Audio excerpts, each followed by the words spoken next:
ही जी घटना घडलेली आहे ती अचानक आहे, पवारसाहेबांना माहिती नसतानाची आहे. शरद पवार हे अनप्रेडिक्टेबल आहे असं कायमच बोललं जातं, पण शरद पवार हे द्रष्टे नेते आहेत. जेव्हा आपण 2024च्या निवडणुकांबद्दल बोलत असतो तेव्हा शरद पवारांच्या डोक्यात 2034च्या निवडणुकांचा विचार सुरू असतो. अशा शब्दात जयंत पाटील यांनी शरद पवारांबद्दल भाष्य केलंय. अर्थात अमोल कोल्हेंनी जी मुलाखत घेतलेली आहे जयंत पाटील यांची, त्या मुलाखतीमधनं जयंत पाटलांनी हे भाष्य केलंय. त्यांना महाराष्ट्र हा त्यांचा मतदारसंघ आहे आणि महाराष्ट्रातल्या कुठल्याही कानाकोपऱ्यात काहीही झालं तर पहिल्यांदा अस्वस्थता पवारसाहेबांची होते आणि त्यामुळं ताबडतोब रिॲक्शन हा पहिला त्यांचा स्वभाव आहे. दुसरं म्हणजे राजकारणामध्ये ते अतिशय प्रतिकूल परिस्थितीत त्यांनी राजकारण केले हे आपल्याला विसरता येणार नाही. की ज्यावेळी 84 साली 78 सालापासून ज्यांनी काँग्रेस सोडल्यानंतर विरोधी पक्षात जवळपास 87-88 सालापर्यंत ते होते. पुन्हा काँग्रेसमध्ये आले, काँग्रेसमध्ये पटलं नाही म्हणून वेगळी चौथा सुभा उभा केला, चौथी चूल मांडली. पुन्हा त्यांना कायम ह्याच्यात महाराष्ट्रातल्या जनतेनं त्यांना कमी अधिक प्रमाणात असेल काही वेळा, पण नेहमी पाठराखण महाराष्ट्रातल्या जनतेने केली आणि महाराष्ट्रातल्या इतर सर्व पक्षातल्या लोकांना माहिती आहे की पवारसाहेब काय आहेत, पवारसाहेब काय करू शकतात. आता त्यामुळं प्रेडिक्शन्स लोक करतात, काही करू शकतात, काही करू शकतात. एक त्यांचं विशेष कौतुक आहे की प्रत्येक निर्णय सर्वानुमते घेण्याचा प्रयत्न करतात आणि एखादी गोष्ट त्यांच्या मनात असेल नाहीच करायची तर ते करतच नाही.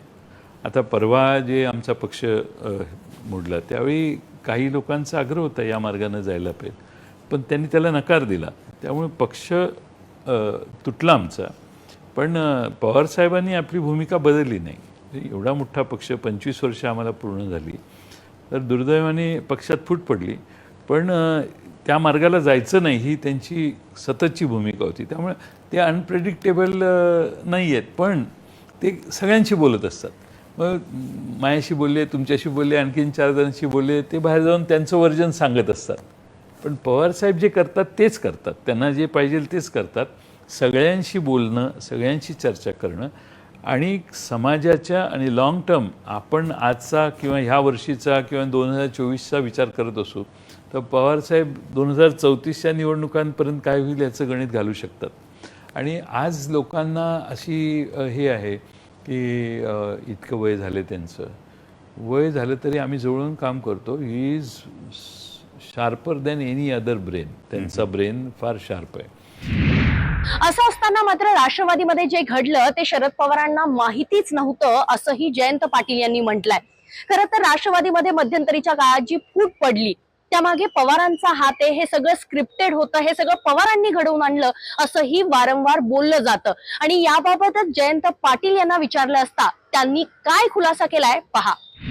एक मी त्याचं साक्षीदार आहे की आपल्याला या मार्गाने गेलं पाहिजे असा आग्रह करणारा एक नेत्यांचा समूह, ग्रुप आमच्या पक्षात होता आणि त्यांचा तो सतत आग्रह असायचा.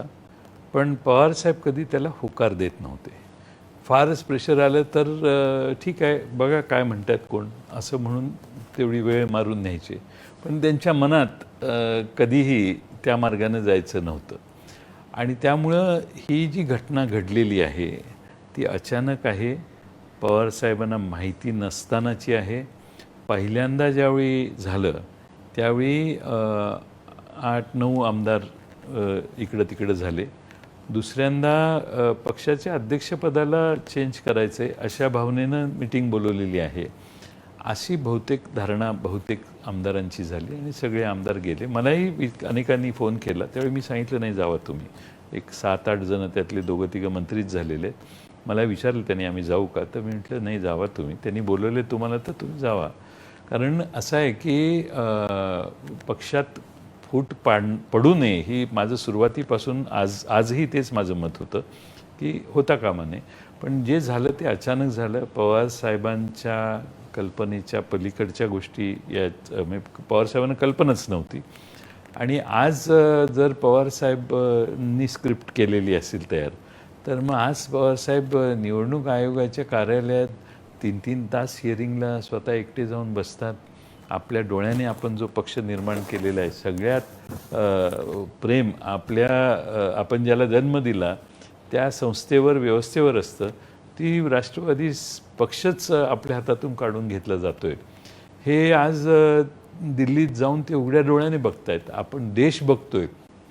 पवार साहेबांच्या हयातीत 25 वर्ष कष्ट राबून त्यांनी जो पक्ष उभा केला, माणसं मिळवली, माणसं जोडली, तो पक्ष त्यांच्या डोळ्यादेखत त्यांच्याकडून हिसकावून नेण्याचं काम काही जण करतायत. आणि निवडणूक आयोग माहीत नाही आता त्याच्यात सहभागी होणार आहे की नाही.